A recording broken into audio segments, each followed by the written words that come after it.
반갑습니다. 네. 날씨가 많이 추워졌네요. 그쵸?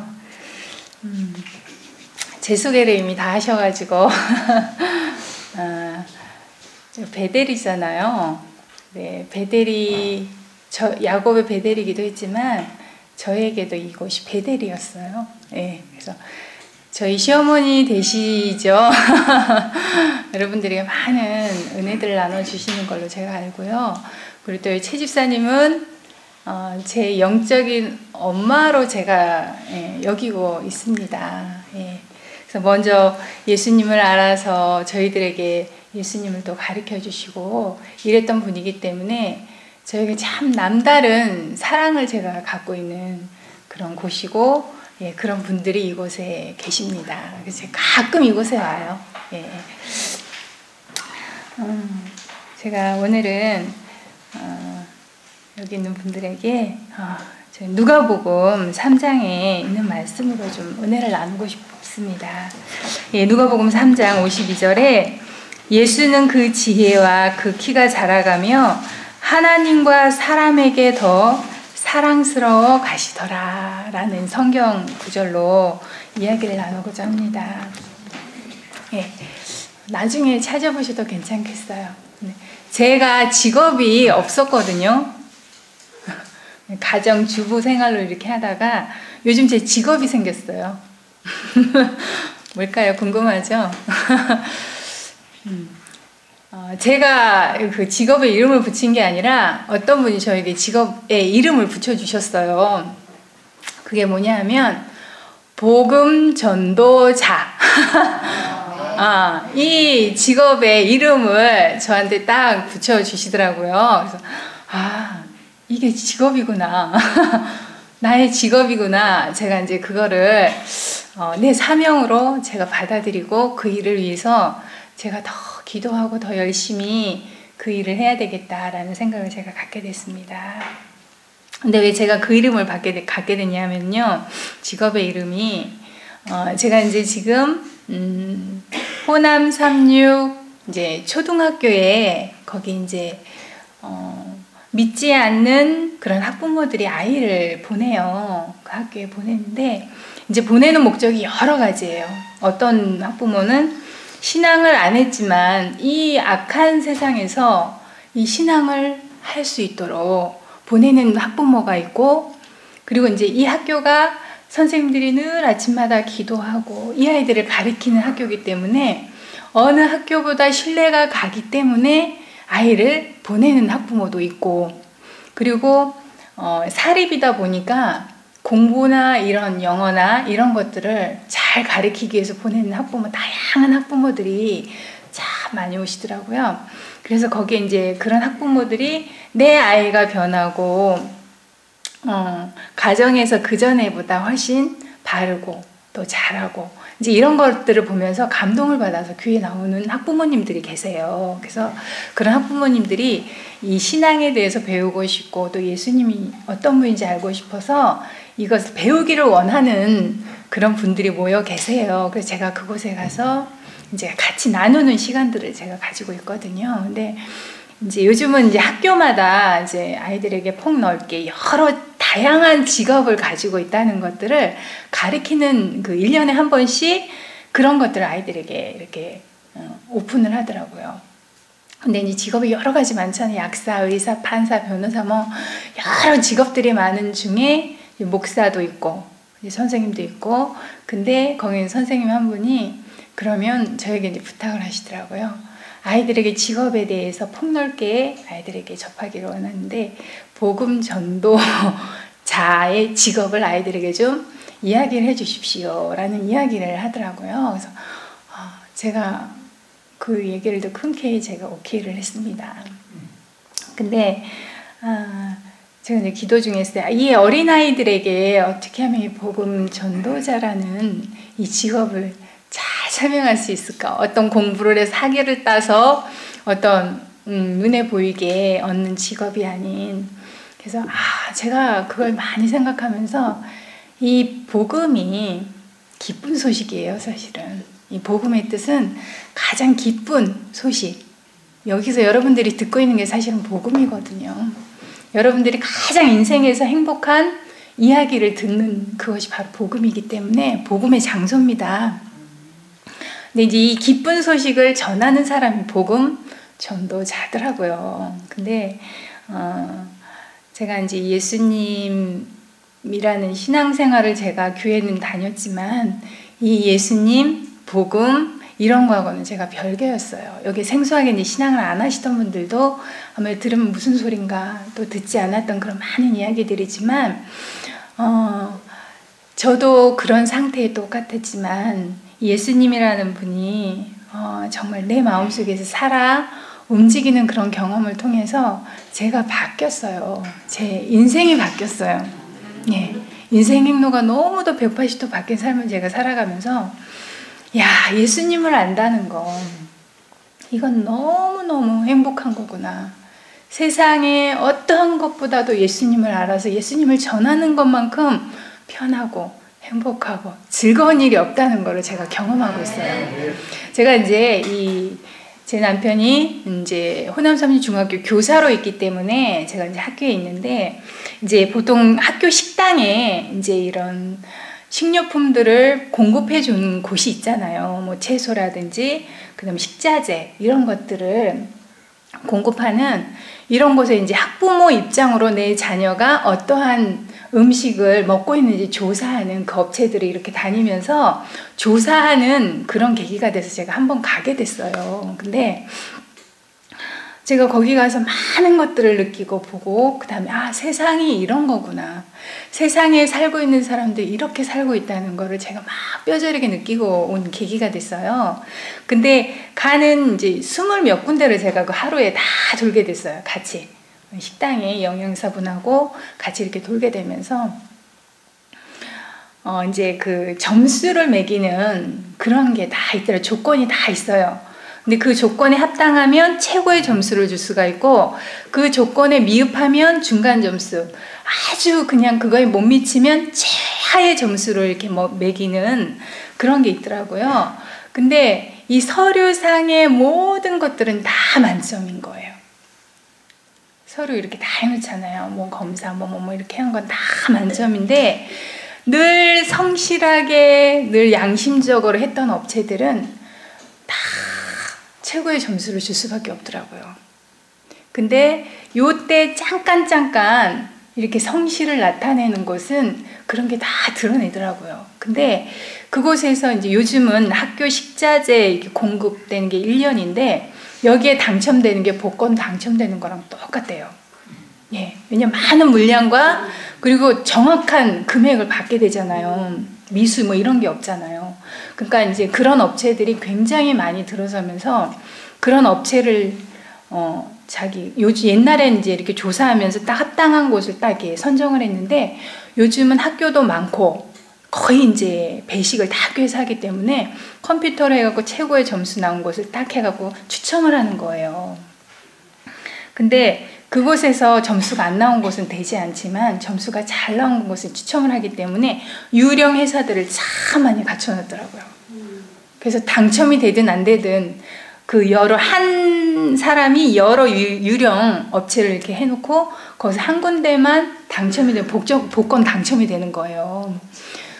그렇게 이제 사람들이 이익과 이기심으로 이런 것들을 제가 보면서 예수님이 나를 보실 때도 우리가 이 땅에서도 뭔가가 선택될 때 이런 조건들을 다 갖추기 위해서 이렇게 하는데 예수님께서 나를 보실 때 내가 하늘에 갈 우리 표준들이 다 있잖아요. 그쵸?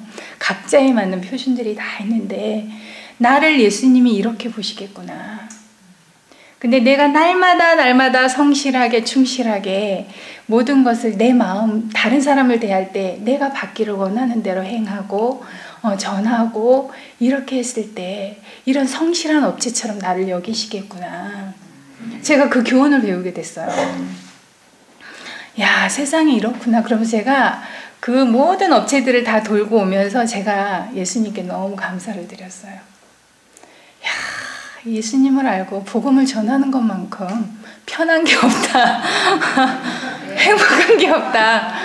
안 그럼 제가 세상에서 돈을 벌기 위해서 그 사람들과 똑같이 속이고 그 내가 이익을 추구하기 위해서 얼마나 이기심으로 탐욕으로 제가 그러고 있을 제 모습을 보게 된 거예요. 근데 제가 너무 편한 거예요. 지금은 참 나에게 하나님께서 이렇게 큰 복을 주셨구나. 그래서 예수님이 이 땅의 것이 아니라 너희가 하늘의 것을 받으면 세상의 어떤 평안도 얻지 못하는 평안을 얻을 뿐더러 정말 이 땅에 어느 누구도 너한테 줄 수 없는 것을 내가 너에게 다 제공할게. 이 말씀의 뜻이 뭔지 제가 체험을 하고 있는 거예요. 자, 그래서 제가 예수님의 일은 너의 멍에 내 멍에를 메라. 내 멍에는 쉽고 가볍다. 이렇게 말씀하셨잖아요. 야, 그 예수님이 하신 그 말씀과 의미와 뜻이 뭔지를 제가 다 깨닫고 가고 있는 거예요, 지금. 얼마나 행복한지 몰라요. 예수님의 일은 해라. 근데 내가 그 일을 하기 전에 예수님은 준비하기를 원하시더라고요. 씨를 이렇게 땅에 심으면 그게 자라는 시간들이 있잖아요. 그쵸? 자라서 그게 이파리가 나고 꽃이 피고 꽃이 지면 열매가 맺어서 수확하는 시기들이 다 있잖아요. 그러니까 우리가 예수님을 알아서 예수님의 복음을 바로 전하게 하시는 게 아니라 이 자연의 섭리가 이 하나님의 말씀대로 살아가는 자들의 이 성장하고 똑같아요. 하나님을 알아가는 게 이 천연기의 봄, 여름, 가을, 겨울의 이 섭리처럼 하나님을 알아가는 것도 똑같더라고요. 그래서 농부들이 참 저는 은혜라는 생각이 들어요. 하나님을 가장 가까이서 그 섭리들을 알 수 있는 분들이 참 이 농부들이라는 생각이 제가 많이 들더라고요. 근데 제가 왜 오늘 이 성경 구절의 말씀을 나누고자 했냐면 이 짧잖아요. 그쵸? 근데 예수는 그 지혜와 그 키가 자라가며 하나님과 사람에게 더 사랑스러워 가시더라. 이 짧은 문장 속에 예수님의 생애가 다 들어있다는 거예요. 참 저는 예수님과 우리와 다른 게 뭘까요? 예수님은 신이니까, 하나님이니까. 그쵸? 그 차원일까요? 우리는 그냥 인간이니까, 죄로 태어난 인간이니까 이 차이일까요? 아니죠. 제가 이런 것들을 참 예수님의 생애를 제가 참 사모해요. 네. 근데 제가 이 예수님의 생애를 명상하면서 왜 우리를 위하여 예수님이 이 땅에 인간으로 오셨고 왜 우리가 깨닫지 못하는데도 우리를 위하여 예수님이 십자가에 돌아가셨고 이런 수단 이야기를 듣지만 그게 내 얘기와 상관없게 들릴 때가 있잖아요. 근데 예수님과 우리와 다른 게 딱 한 가지가 있더라고요. 우리 인생의 모든 것들을 다 경험하셨고 우리의 인생의 모든 모본이 되시긴 하셨지만 예수님과 우리와 다른 게 한 가지가 있는 걸 제가 깨닫게 됐어요. 근데 뭐가 다른 거냐 하면 예수님은 신이셨잖아요. 신이신 분이 인간으로 오신 거였고 우리는 인간이잖아요. 인간이 신이 되게 하시는 게 그게 한 가지가 다른 걸 제가 깨닫게 됐어요. 자, 여러분 상상해 보세요. 우리가 신의 입장에 우리가 갈 수 없어요. 그렇죠? 신으로 우리는 존재하지도 않았고 신의 삶으로 살지도 않았기 때문에 그 차원을 우리는 알 수가 없다는 거예요. 근데 제가 이것을 많이 듣고 보고 알았지만 제가 마음으로 느끼지 못했었거든요. 근데 제가 그런 걸 깨닫는 계기가 됐었어요. 제가 우리 여러분들 다 자녀를 키워보셨잖아요. 근데 제가 이제 아이들을 이렇게 교육시키고 아이들과 함께 하면서 부모 마음을 모르는 거예요. 절대 이 아이들은 부모가 왜 이렇게 제재하고 하지 말라는 것도 많고 막 이러면서 애들이 벗어나고 싶잖아요. 막 해방되고 반항하고 막 이런 걸 제가 보면서 어떻게 이렇게 모를까. 근데 절대 알 수가 없더라고요. 그러면서 제가 거기서 깨달은 게 맞다. 이 아이는 결코 부모의 입장에 설 수도 없고 부모를 이해할 수도 없겠구나. 하지만 우리는 어른들은 어린아이의 시절을 살아왔잖아요. 어느 게 더 쉬울까요? 부모가 자녀의 입장에 내려가는 게 훨씬 쉽다는 거 제가 깨닫게 됐어요. 이 아이는 그 삶을 살아보지 않았기 때문에 결코 어른의 입장을 이해할 수도 없고 받아들일 수도 없구나. 하지만 나는 이 아이의 나이를 내가 살아왔고 이 경험을 했기 때문에 내가 이 아이의 입장에 내려가서 이해해주고 같이 놀아주고 같은 경험을 해주는 것이 훨씬 쉽구나.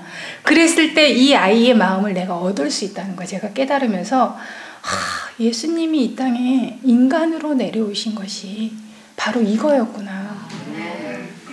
야, 인간이 신이 될 수가 없는 걸 예수님은 아셨고, 그래서 신인 그분이 인간의 모습으로 태어나셔서 인간의 삶을 사셔서, 야, 그것에 우리가 사랑을 깨닫고 느끼고, 그래서 그분에게 더 우리를 드릴 수 있도록 그분이 그렇게 이 땅에서 사셨구나를 제가 깨닫게 되면서, 그분의 그 자비와 사랑과 이런 것들이 제게 얼마나 크게 다가왔는지 몰라요. 그래서 예수님, 나를 신으로 만드시려고 우리에게 이런 큰 은혜를 주신다는 걸 제가 깨닫게 됐어요. 말씀을 막 여러분 산상보험 팔고 예수님이 공생애 하시면서 참 많은 사람들을 놓고 말씀하신 게 이 산상 설교셨잖아요. 그쵸? 거기에 의에 줄이고 목마른 자는 배부를 것이며, 근데 이 의가 하나님과 똑같이 되게 하신다는 말씀 거기에 다 포함되어 있습니다. 우리가 신의 성품에 우리가 들어가는 거예요. 근데 우리가 말씀을 쭉 보면 예수님이 원하시는 게 우리가 잘못되고 삐뚤어지고 망가진 이런 결점들을 고쳐주시기를 원하시더라고요. 품성이 바르게 되기를 원하시는 거더라고요. 근데 우리가 잘못 살아온 그 삶을 책망하고 혼내고 정죄하는 분이 아니라, 너가 나를 몰라서, 바로 되는 길을 몰라서 네가 그렇게 살았다는 걸 인정해 주시고 이제부터라도 그것을 나와 함께 노력해 가자. 그래서 내가 너를 처음에 창조할 때 나의 형상으로 내가 너를 창조했었다. 근데 이 사단의 유혹과 기만으로 인하여 우리가 다 망가질 대로 망가진 이 모습을 내가 다시 처음에 만들었던 그 형상으로 다시 회복시켜 줄게. 얼마나 이게 복음인지 몰라요. 왜 과거에 제 모습이 참, 제가 우리 아들이요, 냉장고에 사진을 2장을 딱 붙여놨어요. 근데 그 사진 2장이 뭔지 아세요? 제가 예수님을 알기 전에 사진과 예수님을 알고 나서의 사진 2장을 딱 붙여놨어요. 그래서 이제 무슨 얘기를 하냐면, 엄마가 이랬는데 이렇게 바뀌었어. 이러면서 그걸 항상 붙여놓으면 제가, 야, 내 모습이 이렇게 싸늘었구나. 이렇게 독이 많은 얼굴을 가지고 있었구나. 근데 그러고 이제 한참 몇 년 후에 찍은 그 사진, 증명사진을 딱 보는데 너무 다른 모습을 제가 보게 됐어요. 그래서 사진은 우리의 있는 그대로를 표현해 놓더라고요. 있는 모습을 찍는데요, 우리 얼굴에 그 사람의 품성과 살아온 그런 삶들이 그대로 사진에 성광처럼 찍히더라고요. 그래서 그래서 우리의 삶이 하늘에서 사진 찍는 것처럼 다 찍어놓는다는 말씀이 그거였더라고요. 내 모습을 알려면 사진을 한번 찍어보세요. 그러면 내 모습과 내 속의 품성이 이런 형상으로 되어 있구나, 이런 것들을 제가 보게 됐어요. 근데 제가 어떻게 하면 예수님의 품성이 내 모습 속에, 그리고 내 삶 속에, 내 가정 속에 적용되면서 이 평화를 누릴 수 있는지를, 제가 짧은 삶이었지만 제가 그렇게 이렇게 살아가고 있는 것들, 앞으로 더 우리가 나아지고 고치고 바꾸고 해야 될 것들이 참 많지만 지금까지 제가 깨달은 부분까지만 나누고자 합니다. 예수님이, 그러니까 여러분도 투쟁하고 계시죠. 지금 병과의 투쟁을 하시는 분들도 있을 거고 마음으로 투쟁하시는 분들이 있을 거예요. 근데 예수님도 똑같이 투쟁하시는 그런 시절을 갖고 계셨어요. 근데 이게 유년 시절과 청소년의 시절에 예수님의 삶을 쭉 기록해 놓은 게 시대의 소망이라는 책에 잘 기록이 되어 있습니다. 근데 예수님이 태어난 것과 우리가 태어난 그 시기가 다르잖아요. 근데 뭐가 다르냐면 예수님은 성령으로 잉태되셔서 성령으로 삶을 사셨어요. 그래서 많은 사람들이 예수님은 신이었고 성령으로 태어났으니까 성령의 삶으로 이렇게 사니까 가능해. 하지만 우리는 그렇지 않아. 이렇게 말하는 분들이 많은 걸 제가 보면서 예수님이 성령으로 잉태돼서 산 삶이 우리가 육으로 태어나서 사는 삶을 이야기하신 게 아니고요. 우리가 영적으로 새롭게 거듭나는 그 시점이 예수님이 성령으로 잉태되는 시점이라는 거예요. 예. 그래서 성령으로 우리가 새로운 마음을 갖고 살아갈 때 예수님이 사는 삶처럼 살 수 있다는 모본이 되시는 거거든요. 그래서 내가 영적으로 하늘의 그 마음과 생각을 받아서 새로운 삶을 시작했다면 예수님이 성령으로 잉태돼서 태어나신 그 삶하고 똑같이 연결이 돼야 되는 거더라고요. 예. 그래서 나를 한번 점검을 해보시면 참 좋겠어요. 그래서 내가 영적으로 그렇게 경험하지 못했다면 우리가 그 상태로 예수님의 생애를 보면 우리는 좌절해요. 희망이 없어요. 하지만 내가 영적인 것을 갈급하고 영적으로 새로운 마음을 갖고 새로운 삶을 살고자 갈망한다면 예수님이 성령으로 잉태된 그 삶을 살 수가 있는 그 마음이 우리에게 주어질 것입니다. 근데 예수님이 제가 참 삶 속에서 이 말씀을 보는데요. 너무 은혜가 되는 거예요. 나도 이렇게 되고 싶다. 내가 바라는 그 소망, 희망, 내가 표준, 잡아놓은 표준, 이것들이 기록에 다 있는데 막상 실생활에 딱 가면 다 잊어버릴 때가 많아요. 여러분 은혜를 많이 받잖아요. 그렇죠? 은혜 그 순간은 받지만 그 실생활에 돌아갔을 때 그 은혜 받았던 그 마음이 그대로 유지되기가 쉽지가 않아요. 그래서 투쟁의 시절을 예수님이 사신 거더라고요. 우리가 투쟁하고 어떻게 하면 말씀을 들은 것을 우리의 삶에 적용시킬 때 예수님이 그렇게 사셨던 삶을 살 수 있는지를 우리에게 보여주시기 위하여 예수님이 투쟁의 시절을 우리를 대신해서 살아주셨더라고요.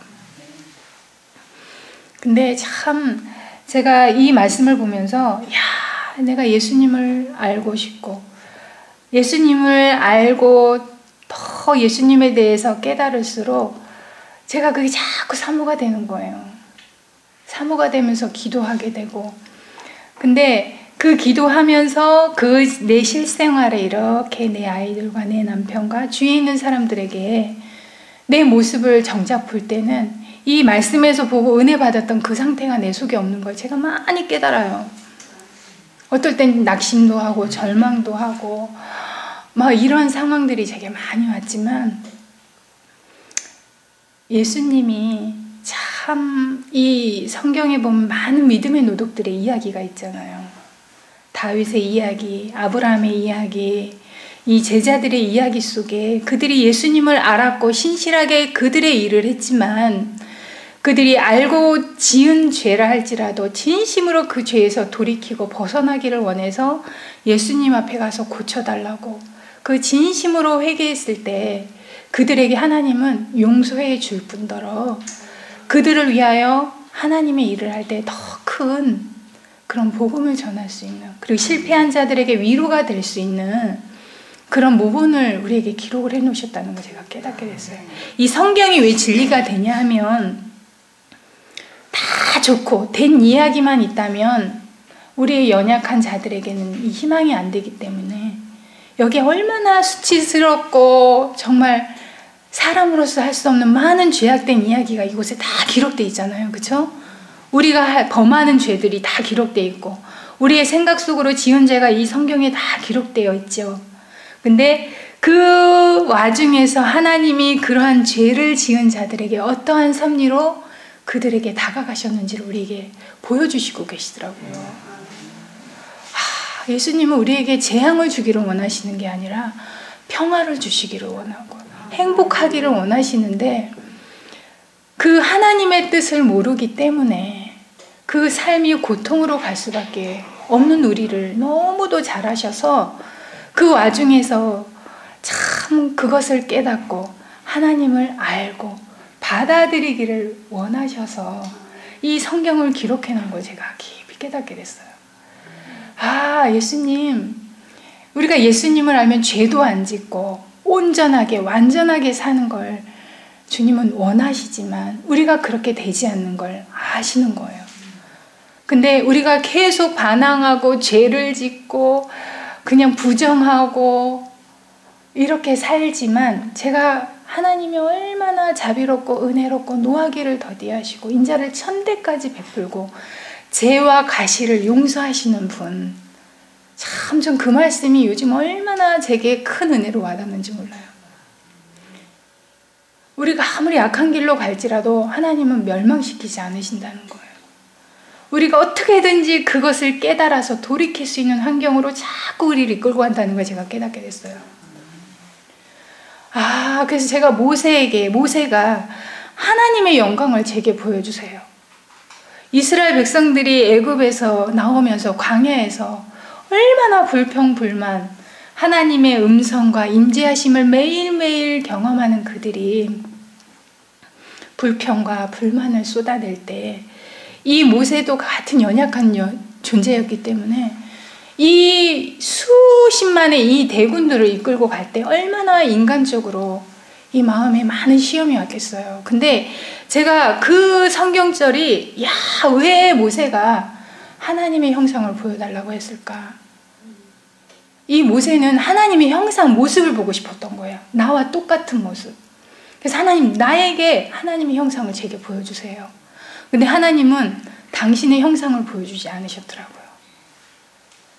오히려 모세를 바위 뒤에 숨기시고 그분의 옷자락만 보이면서 그분의 광채와 빛과 그러면서 자비롭고 은혜롭고 노하기를 더디하시고 인자를 천대까지 베풀며 죄와 가시를 용서하시되 죄인은 멸하시느니라. 이 품성, 그분의 품성만을 선포를 하셨잖아요. 근데 왜 그렇게 하셨나? 만약에 모세에게 이분의 품성을 선포하지 않고 자기와 똑같은 형상의 하나님을 만약에 보였더라면 그분의 그 거룩함과 너무도 죄와 관계없는 그분의 형상을 봤을 때 압도되고 두려움이 있었을 거라는 거예요. 근데 그분의 형상이 보이지 않고 그분의 품성을 선포하신 건 이 반역하고 불평하고 의심하고 하나님의 임재 가운데 있으면서도 그들이 반역하는 그 상황 속에서 자비롭고 은혜롭고 노하기를 더디하고 인자를 천대까지 베푸는 그 하나님의 품성에서만 이들이 하나님께 올 수 있다는 걸 하나님은 아셨다는 거예요. 그래서 어떠한 죄인이라 할지라도 그분의 품성 가운데서만이 그분께 달려가서 쉼을 얻을 수 있다는 거. 하나님은 우리를 아셨다는 거예요. 야, 그래서 모세에게 그분의 모습을 나타내신 게 아니라 당신의 그 품성 자체를 나타내셨구나. 그러면서 제가 얼마나 하나님께 감사를 드렸는지 몰라요. 우리의 형상은 금방 지나가잖아요. 잊어버리지만 그 사람의 품성은 우리의 마음속에 잔잔하게 남아있지 않나요? 선한 그 사람의 품성이 우리의 마음속에 남아있잖아요. 야, 하나님, 바로 이 모습이었구나. 우리가 언제든지 어떤 죄를 범한다 할지라도 어떤 악을 행한다 할지라도 그분께 달려가면 그분의 품성 가운데 우리를 다 받아주시고 어떠한 죄도 용서해 주시고 다 용납해 주시는 분이라는 거 우리에게 깨닫기를 원하셔서 모세에게 그 품성을 선포해 주셨구나. 이게 복음이더라고요. 참 이스라엘 백성들에게 피난처를 줬잖아요. 아무나 누구나 그 길을 보고 달려갈 수 있도록 도피성을 주셨잖아요. 하루길이면 갈 수 있는 그런 거리에 다 두셨잖아요. 참 우리가 섬기는 하나님이 바로 그런 분이라는 거예요. 참 그곳에서 우리가 참 마음이 우리의 모든 것들을 바칠 수 있는 그런 분이라는 거. 하나님은 우리와 같지 않다 했잖아요. 우리의 생각과 같지 않다고 하셨잖아요. 참 제가 그런 걸 깨달으면서 나에게 자비가 없구나. 내가 내 아이에게, 내 아이가 잘못했을 때 과연 내가 예수님을 안다고 하면서 내가 얼마나 예수님의 마음이 전달되게 내 아이에게 하고 있는가, 내 남편에게 하고 있는가, 나를 싫어하는 사람에게 내가 하고 있는가, 제가 그것을 깊이 생각하게 됐어요. 그래서 제가 그게 되기를 제가 간절히 소원을 하고 있습니다. 근데 제가 예수님께 기도한다는 거, 기도의 응답이 뭔지를 참 제가 경험해 가고 있는데요.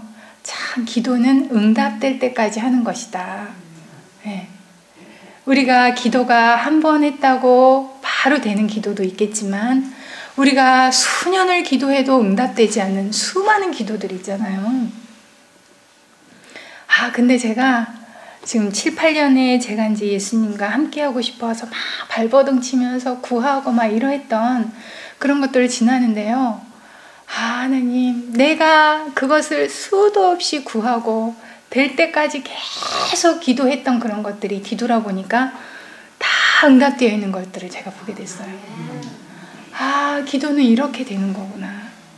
내가 이분과 같이 되고 싶어서, 이분의 품성처럼 되고 싶어서, 내 모습이 너무너무 싫어서 하나님 이거 고쳐주세요, 바꿔주세요. 왜 예수님의 말씀처럼 내가 안 됩니까? 수도 없이 제가 무릎 꿇고 눈물 흘리면서 고쳐달라는 기도를 예수님 앞에 나가서 했을 때 제가 어느 순간 수개월, 수년이 지나면서 제 모습을 봤는데요. 제가 다른 말을 하고 있는 거예요.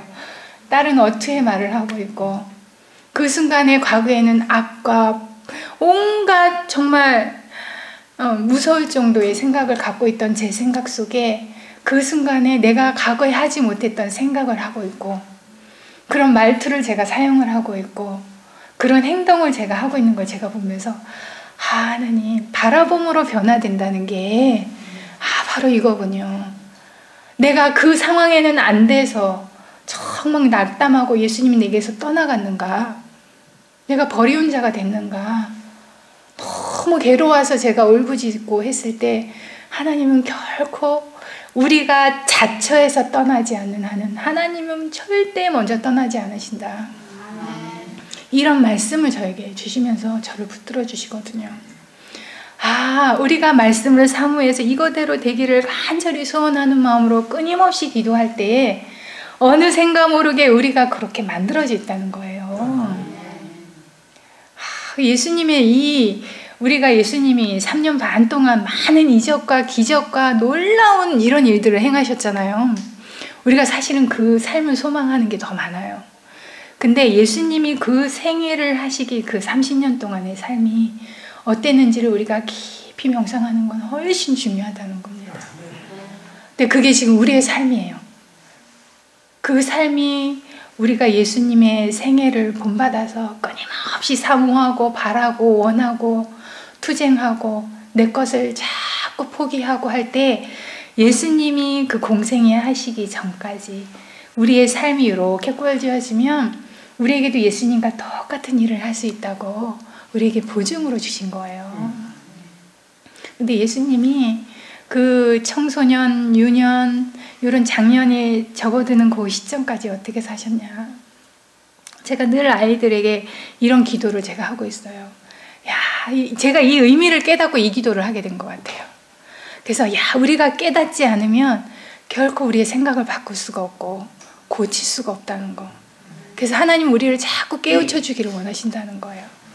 그래서 재앙과 고통이 하나님의 계획이 아니지만 우리가 깨닫지 못함으로 우리의 잘못된 생활과 생각과 모든 행습으로 망가진 그 상황에서라도 깨닫기를 원하셔서 하나님께로, 하나님의 방법으로 돌아오기를 원하신다는 거예요.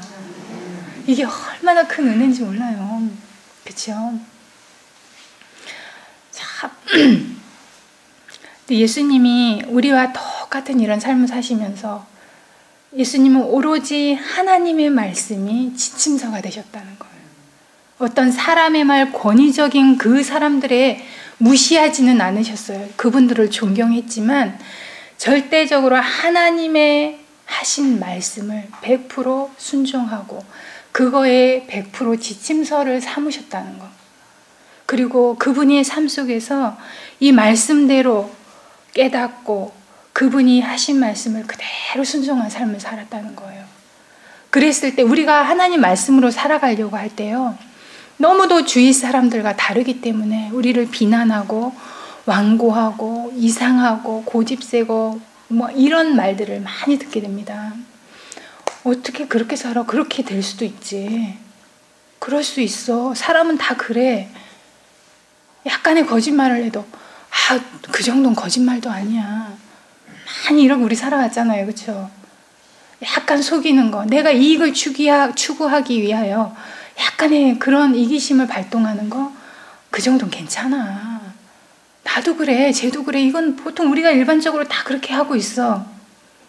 이게 우리가 편안한 유전과 간섭 속에서 우리가 죄가 죄인지도 모르게 살아가고 있는 모습 중에 이게 한 모습입니다. 근데 참 예수님의 그 삶도 똑같았다는 거예요. 하나님 말씀으로 이렇게 살아갈 때 주위의 형제들이 나쁜 거 같이 하자, 나쁜 거 같이 보러 가자, 같이 하자 행했을 때 예수님이 했던 건 청년이 무엇으로 깨끗게 하리까? 주의 말씀으로이니이다. 형제에게 이런 말을 할 때 얼마나 그게 황당한 말이 되겠어요. 근데 예수님은 하나님의 말씀을 절대적으로 신뢰했다는 거예요. 예수님의 생애에는 사람의 눈치와 사람의 판단을 두려워하지 않고 하나님이 나를 어떻게 보시는가, 하나님 앞에 내가 어떻게 서야 되는가, 오로지 그분 속엔 그 신념과 원칙 외에는 없으셨다는 거. 그래서 우리가 왜 제일 힘들어하는 게 비난, 조롱, 따돌림, 나 혼자 있는 그런 게 제일 두렵잖아요. 내가 오해받는 거 싫고, 우리가 가장 이 인간적으로 모욕감을 느끼는 게 우리가 감당할 수 없는 거잖아요. 근데 이것을 극복하는 건 하나님의 말씀이 나에게 어떻게 인식이 되고 있는가, 이것이 우리 마음속에 있으면요, 어떤 사람이 나한테 무슨 말을 하고 속이고 비난하고 사기치고 한다 할지라도 그게 속쓰림과 이런 투쟁들은 있겠지만 그것이 결코 나를 무너뜨리지는 못한다는 거예요. 예수님이 얼마나 형제들 간에 이런 모욕과 비난과 조롱과 멸시와 이런 삶을 그분이 30년 동안 사신 거예요. 근데 그분이 이겨낼 수 있는 오직 한 가지는 말씀이었다는 거예요. 근데 제가 예수님의 생애 속에 참 제가 이해할 수 없었던 게, 참 제가 그게 안 됐던 것 같아요. 안 돼서 참 힘들었던 게, 나에게 잘해주는 사람한테는 우리가 잘하잖아요. 참 그게 우리의 본성이다, 이기심이다. 근데 내 기분에, 내 감정에, 내 생각에 반대되고 싫어하는 걸 했을 땐 이게 참아내지 못한다는 거예요. 근데 예수님이, 형제들이 아무리 그렇게 해도 예수님은 그들을 사랑했고 그들에게 친절하게 부드럽게 대하셨다. 제가 그 말씀을 보는데 저는 그렇게 못하고 있는 거예요. 내 남편, 내 마음에 안 들게 막 하잖아요. 내 뜻과 반대되게, 내 자녀들 내 뜻과 반대되게, 주위에 있는 모든 사람들이 다 내 생각과 반대되게 이렇게 하고 있잖아요. 근데 예수님은 어떻게 그런 상황에서 그런 사람에게 사랑하고 친절할 수 있었을까? 하나님께서 우리에게요, 이 성경뿐만 아니라 많은 예언의 신, 이것을 우리가 이해할 수 있는 많은 참고 서적들을 우리에게 주셨어요. 근데 그곳에 가정을 어떻게 행복한 가정으로 이끌 수 있는가라는 그늘없는 가정이라는 책자가 있어요. 근데 제가 늘 마음에 부담을 갖고 있었던 게 뭐냐면, 제가 다른 사람을 이렇게 만나면 그 사람들이 눈이 반짝반짝 해가지고 막 배우고 싶고 듣고 싶고 그러면서 그 사람들이 예수님을 만나는 거예요. 제가 얼마나 행복한지 몰라요. 근데 막상 가정에 딱 오면 그 밖에서 반짝반짝하고 막 이 스펀지처럼 이 말씀을 막 받아들인 사람들보다 우리 가정 딱 오면 너무 아닌 거야. 너무 다른 거예요. 제가 원하는 그리스도인의 가정이 표준이 있는데 우리의 가정이 그렇게 되지 않은 거 보면 제가 얼마나 답답한 그런 경험을 하게 됐는지 몰라요. 야, 말씀을 전하고 말씀대로 살고 싶은 우리의 가정은 정작 그런 가정이 못 되는구나. 그러면서 제 마음에 그게 늘 짐으로 왔었어요. 그리고 네 가정도 이렇게 되지 못하면서 네가 어디 나가서 그런 복음을 전해? 제 마음속에 그게 막 자책이 오는 거예요. 근데 그러면서 제가 그 가정, 그늘없는 가정이라는 책을 쭉 보게 됐어요. 그러면서 내가 왜 이런 가정이 되지 못하게 했는 내 문제점들을 쭉 보는데요. 보면 볼수록 힘들어지는 거예요. 보면 볼수록 우리 가족들의 잘못된 점들이 자꾸 보이는 거예요. 그러니까 이 말씀을 보면 은혜가 돼야 되잖아요. 근데 이 말씀은 내 죄와 잘못된 걸 들춰내시는 거잖아요. 우리의 거울이잖아요. 우리 얼굴을 보기 위해서 거울을 보잖아요. 여기에 뭐가 묻었네, 뭐가 잘못됐네. 이러면서 우리가 고치잖아요. 근데 우리의 마음은 우리가 볼 수 없잖아요. 그래서 이 말씀은 우리 속에 있는 마음을 볼 수 있는 마음의 거울로 주신 거더라고요. 그래서 제가 그 말씀들을 막 보면서 제가 막 힘든 거예요. 안 될 것만 다 보이는 거예요. 잘못된 것만 쫙 보이는데 그 책을 제가 안 보고 싶은 거예요. 막 덮고 싶은 거예요. 그 정도로 제가 괴로웠어요. 그러면서 왜 예수님이 이렇게 힘드나요? 왜 이 말씀을 보는데 은혜가 되고 사랑과 이런 말씀들이 왜 내가 이렇게 힘든가요? 덮고 싶은 거예요, 막. 그래서 막 기도를 하고 너무 가족을 대하는 게 제가 힘들어져 버리고 막 이런 상황 속에 있을 때 제가 막 예수님을 놓치고 싶지 않아서 계속 그분을 붙잡았어요. 기도하고 옛날 과거로 예수님 몰랐던 그때로 내가 돌아가고 싶지 않아서 계속 붙잡았어요, 그분을. 근데 제가 기도하면서 하나님께서 저에게 깨닫게 해주신 게 있었어요. 맞아. 이 말씀은 내 잘못과 내 죄를 보여주시는 게 당연한 거다. 만약에 거울을 보는데 내 얼굴이 이게 검은 게 묻고 뭐가 묻었는데 그것을 볼 수 없다면 그 거울이 잘못됐든지 내 눈이 잘못된 거다. 맞아. 이 말씀은 거울이지. 내 죄를 볼 수 있는 마음의 거울이지. 제가 그걸 깨달으면서 내가 정상이구나. 내가 바른 것을 보고 있구나를 제가 깨닫게 된 거예요. 맞아. 내 죄를 가르쳐주는 이 책을 보면서 내 죄를 내가 깨닫지 못한다면 그건 내 마음이 강팍해지고 완고해서 그것은 버리운 자나 마찬가지였을 거다. 제가 그것에 희망을 제가 걸기 시작을 했어요. 그러면서 저에게 아브라함의 생애를 깨닫게 하시더라고요. 제가 아브라함의 생애에 얼마나 많은 은혜를 받았는지 몰라요. 아브라함이 나이 늙어서 자식이 없었잖아요. 아들이 없었잖아요. 근데 하나님께서 이 아들을 낳을 수 없는 그 할아버지에게 약속을 주시잖아요.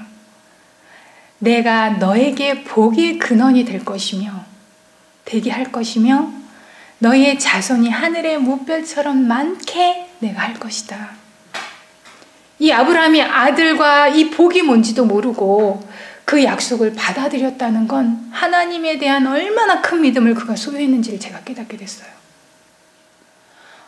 맞아. 하나님은 우리에게 하나님이 인도하시는 길을 따라가기 이전에 복과 약속을 먼저 주시지 아니하시면 결코 가게 하지 않는다는 걸 제가 깨닫게 됐어요. 맞다. 하나님은 계획과 질서와 모든 것이 바르게 가게 하는 하나님인 거 제가 다시 한번 깨달으면서 하나님 왜 제가 이 그늘없는 가정을 보면서 힘든지를 너가 아직 이 가정이 안 됐기 때문에 그늘이 너의 가정이 아직 있기 때문에 그늘이 없는 가정을 내가 만들어 줄 것이며 이런 가정으로 내가 회복시켜 줄 것이다. 이 약속으로 저에게 받아들이게 하시더라고요. 맞다. 아브라함에게 그 복을 허락하시고 아들을 허락하신 그 분께서 내 가장 마음 밑바닥에 깔려있는 그 짐을 그분께서 가져가시고 내 가정을 내가 이렇게 만들어 줄게. 근데 제가 하려고 했던 거예요. 제가 말씀하는 걸 내가 그 방법으로 내가 만들고 싶어서 그렇게 힘들었더라고요. 맞아. 내가 하는 게 아니지. 하나님께서 해 주셔야 하는 거지. 아브라함이 실수했잖아요. 그가 그 약속은 받아들였어요. 믿었어요. 하지만 그 믿음과 행함이 하나님께로 와야 되는 건데 이 아브라함이 자기가 해야 되는 것처럼 이렇게 생각을 해버리고 이스마엘을 낳았더라고요. 제가 그걸 깨달으면서 하나님, 제가 그 아브라함의 생애처럼 그런 실수를 범하려고 하고 있다는 걸 깨닫게 하시면서 하나님께 다 내려놓게 됐어요. 작은 짐이라도 우리가 그분께 맡기지 못함으로 그분이 우리 속에서 하실 수가 없다. 우리가 신뢰하는 분은 큰 일만을 해결해 주시는 것이 아니라 아주 사소하다라고 여기는 작은 것까지도 그분께 가져갔을 때 그분은 모든 것들을 다 해결해 주실 것이다. 이 약속의 말씀을 주시더라고요. 그래서 제가 이 가정에서 어떻게 해야 되는지를 하나하나 자세하게 가르쳐 주시는 거예요. 이 그리스도인의 가정은 에덴의 이 표본이잖아요. 하늘 가정을 가기 이전에 우리가 경험해야 할 가정이잖아요. 그러니까 여러분들도 그 가정이 행복해야 주위의 모든 사회가 행복해지는 거예요. 근데 지금은 가정이 얼마나 많이 망가졌는지 몰라요. 얼마나 두렵고 공포스러운 가정 속에서 사는 사람들이 많은지 제가 그런 것들을 보면서 예수님 외에는 이 가정이 행복해질 수가 없구나. 그래서 그분들에게 이 예수님을 자꾸 가르쳐주고 싶은 거예요. 내 미소 지으라. 가정에서 가장 행복하게, 가장 명랑하게, 가장 아름다운 말을 사용해야 하는 곳이 가정이더라고요. 근데 이거 하려면은요, 이 자아가 많이 죽어야 되더라고요. 내 감정, 내 생각을 예수님 앞에 가서 다 죽지 않으면 이게 안 되는 거 제가 경험하게 됐어요. 화를 내키게 하고 있는데 거기서 웃을 수도 없고 기뻐할 수도 없고 좋은 말이 안 나오는 거예요. 근데 그럴 때 예수님 앞에 이것도 자아구나. 하나님 이거 가져가세요. 나에게 선한 말, 정말 아름다운 것들만 내가 이 가족들에게 전달하게 해주세요. 예수님도 그런 생애를 사셨던 거더라고요. 그래서 제가 그 예수님의 세밀한 삶을 제가 요즘은 더 배우기를 원해요. 그분이 커다랗게 공생애 한 것도 물론 배우고 싶지만 그분이 사소한 거에 얼마나 성실했는지, 그래서 제가 이 성실한 것이 뭔지를 제가 깨달으면서 우리 아이들에게 성실을 가르쳐주고 있거든요. 이 작은 것이 얼마나 중요한가를 제가 깨닫게 됐어요. 예수님이 이런 일을 하실 수 있었던 건 작은 것 하나에 얼마나 충실하고 성실하게 행했는지를 제가 깨달으면서 작은 거 하나를 소홀히 여길 땐 큰 것도 소홀하게 여긴다는 그런 걸 제가 깊이 깨달으면서 나도 수정해 가고 내 아이들도 수정해 가고, 그리고 제가 만나는 사람들에게 하나님이 사용하실 땐 성실한 사람을 사용한다는 거, 하나님이 택하실 때 성실하게, 불성실한 자를 성실하게 하셔서 성실한 하나님의 일꾼으로 만든다는 걸 제가 깨닫게 됐습니다. 네, 오늘은 이상으로 제 이야기를 마치도록 하겠습니다. 오늘 하루도 예수님을 아는 하루 되세요. 기도하고 마치겠습니다.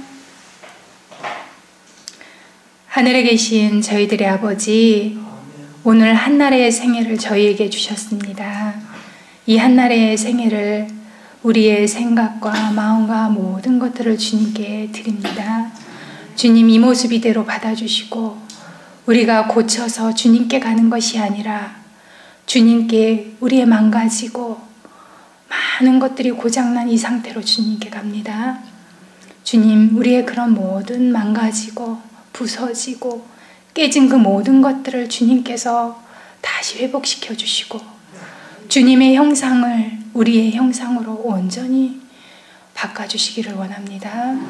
여기 있는 주님의 자녀들에게 하나님의 사랑을 보여주시고 그 사랑을 통하여 이분들의 모든 고통들이 다 평안으로 바뀔 수 있도록 오늘 한날의 삶을 통하여 아버지의 은혜와 축복을 주시기를 원합니다. 아버지, 이 시간 이후에도 주님 이 은혜가 소멸되지 않도록 도와주시고 주의 말씀을 마음판에 새겨주셔서 그 말씀이 우리를 영원한 생명으로 인도해 주시기를 원하며 예수님의 이름으로 기도드립니다. 아멘.